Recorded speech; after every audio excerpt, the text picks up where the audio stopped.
حضرت ابو ہریرہ رضی اللہ تعالیٰ عنہ فرماتے ہیں کہ ایک مرتبہ مدینہ منورہ میں زکوٰۃ کا مال جمع ہوا تھا۔ پہلے یہ ہوتا تھا کہ مسجد میں زکوٰۃ کا مال صدقہ جمع ہوتا تھا اور پھر وہاں سے غریبوں میں تقسیم ہو جاتا تھا۔ حضرت ابو ہریرہ فرماتے ہیں کہ مسجد نبوی میں زکوٰۃ کا مال جمع تھا۔ مصطفیٰ کریم صلی اللہ علیہ وآلہ وسلم نے میری ڈیوٹی لگائی تھی اس کی حفاظت کے لیے۔ آپ فرماتے ہیں کہ رات ہوئی تو ایک شخص آیا اور اپنی جھولی میں مال بھرنے لگا۔ میں نے اسے پکڑا اور میں نے پوچھا کہ کہاں لے کر جا رہا ہے؟ تو وہ کہنے لگا کہ میرے بچے بھوکے ہیں، فاقہ ہے، مجھے مال کی ضرورت ہے۔ تو آپ فرماتے ہیں کہ میں نے اسے چھوڑ دیا۔ صبح ہوئی، حضور صلی اللہ علیہ وسلم نے پوچھا ابو ہریرہ رات کا معاملہ کیا ہوا؟ تو حضرت ابو ہریرہ نے تمام معاملہ بتایا کہ ایک شخص آیا اور کہنے لگا کہ میرے بچے بھوکے ہیں، فاقہ ہے، تو میں نے اسے چھوڑ دیا۔ تو حضور فرماتے ہیں کہ وہ جھوٹ بولتا ہے، لیکن آج وہ پھر آئے گا۔ وہ شخص پھر آیا اور مال بھرنے لگا۔ حضرت ابو ہریرہ فرماتے ہیں کہ میں نے پھر اسے پکڑ لیا۔ میں نے کہا کہ میں اب تجھے مصطفیٰ کریم کی بارگاہ میں لے کر جاؤں گا۔ تو وہ شخص رونے لگا اور روتے روتے کہنے لگا کہ میرے بچے بھوکے ہیں، مجھے ضرورت ہے، مجھے اس مال کی ضرورت ہے، مجھے جانے دو۔ تو حضرت ابو ہریرہ فرماتے ہیں کہ میں نے اسے جانے دیا۔ اگلا دن ہوا، مصطفیٰ کریم نے پھر رات کا معاملہ پوچھا۔ میں نے عرض کی یا رسول اللہ صلی اللہ علیہ وآلہ وسلم، ضرورت مند تھا، مال لے گیا، میں نے اسے چھوڑ دیا۔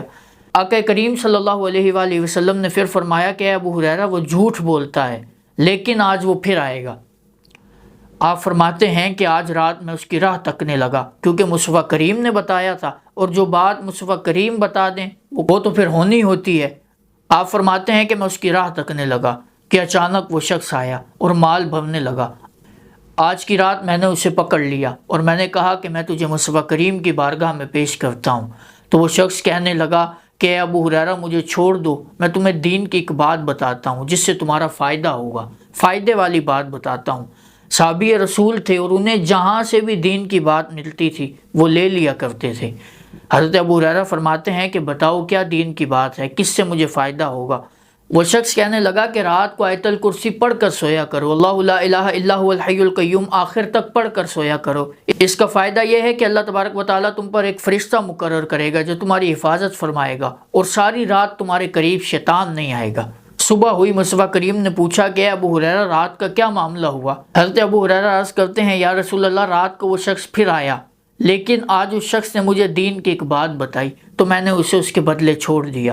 حضور فرماتے ہیں کہ ابو ہریرہ تمہیں پتہ ہے کہ 3 راتوں سے تمہارے پاس کون آ رہا ہے؟ حضرت ابو ہریرہ فرماتے ہیں کہ اللہ اور اس کے رسول بہتر جانتا ہے۔ یہ انداز محبت تھا۔ جب بھی مصطفیٰ کریم پوچھتے کہ تمہیں معلوم ہے کہ وہ یہی کہا کرتے تھے کہ اللہ اور اس کا رسول بہتر جانتا ہے۔ حضور فرماتے ہیں کہ 3 راتوں سے جو تمہارے پاس آ رہا تھا وہ شیطان تھا۔ اور حضور فرمانے لگے کہ یہ جو رات والی بات اس نے تمہیں بتائی ہے یہ بالکل سچ ہے۔ جو شخص رات کو آیت الکرسی پڑھ کر سوتا ہے، اللہ تبارک و تعالیٰ اس پر ایک فرشتہ نگہبان مقرر کرتا ہے جو ساری رات اس کی حفاظت کرتا ہے، اور ساری رات شیطان اس کے قریب نہیں آتا۔